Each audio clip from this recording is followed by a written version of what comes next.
update time.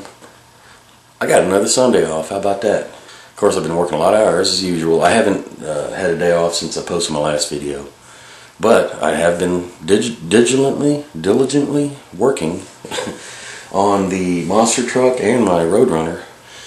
Of course, this is about the monster truck. I got in last night about, it was almost 10 o'clock. But knowing I was off today, I came in here and started really hammering away on the monster truck some more. And had been putting in a little bit here and there on it during the week in the evenings. And I didn't go to bed till like 2 a.m. Because I'm getting into the scratch building. I think John Bad Grindles posted a comment. Be careful, that scratch building can become addictive, and it is. I mean, it suits me. I mean, my style, my personality, or whatever. That scratch building is really. I've really gotten into it and have made good progress. But I've had to really step back and figure out a way to build this thing so I can paint it, you know, individual parts and stuff. And so let me go ahead and put the. Oh, by the way, I had some hates on my airbrush booth video. You know, I'm sorry. You know that maybe some of you haters are jealous about that. You know, yeah, the thing cost $280 or whatever dollars.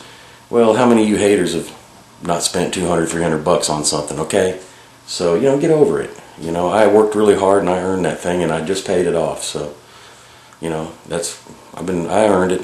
So, you know, no need to hate. You know, no hate. But anyway, I promised I'd never give haters any credit on my videos, but I just thought that was kind of ironic that out of all my videos, the airbrush booth got dislikes and all that kind of stuff. Okay, whatever. Anyway, I'm going to get this on the tripod, and so I can show you guys where I'm at and kind of how I did this. I ended up having to do something a little different to get this set up, you know, get the wheelbase, the height, get the frame level and all that, and just trying to mock it up wasn't working.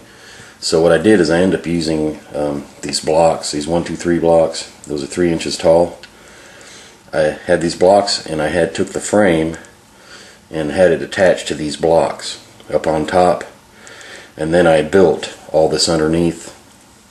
There's probably a lot you can't see from this angle, but there's all these pieces, drive shafts, the gearbox. I've got the motor in, transmission, got my shocks in there on the front, and then the back I've got started on this pivoting assembly, which will have a shock that runs over to here. So there'll be a shock running across there. But I reached a milestone, and that's why I'm doing this video now, is because I was able to finally pull out the blocks. Here's the thing, I got to be able to paint all this stuff. I didn't want to glue everything, all this together, and then paint it all, and then have to go back in with a brush and try to brush stuff and all. I'm a terrible brush painter. So what I've been doing, which has made it kind of extra hard, but worthwhile, everything's pinned. The shocks are pinned. And they're in 3 different pieces. These shocks alone are just in 3 different sections, and they're all pinned together. These pieces are obviously pinned. This piece here is all pinned. The drive shafts are a slip fit into between the axle and here, so I can swing the wheels out, get the drive shafts in, and then push it together, and then it captures the drive shafts coming out each side. The motor is pinned in there. That motor can come out. The transmission is permanent. I just had to do that to get all this other stuff. But the reason I'm having to do all that is so I can separate this thing. Once I get to a certain point, I can separate all these pieces, paint them the way I want to, and then reassemble it exactly as it is you see it now, because the pins will locate all the parts, and all I have to do is scrape the paint and glue them in. Then I've got a whole lot more stuff that still goes in here. I've got several braces that are still going in, shocks. I've got the whole steering assembly I still got to do. But at that point, once I get this stuff painted, at least this much of it, and glued, the wheels can come off. I can take this whole assembly, I can flip it over. It'd make it a whole lot easier to work on, because when I had these blocks in here, it was really hard to get in there and do stuff, but it was necessary.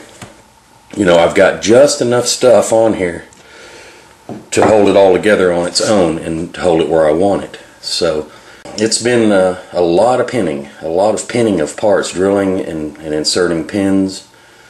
So I know when I take it apart, paint everything, I can put it all back together and everything will line up and glue.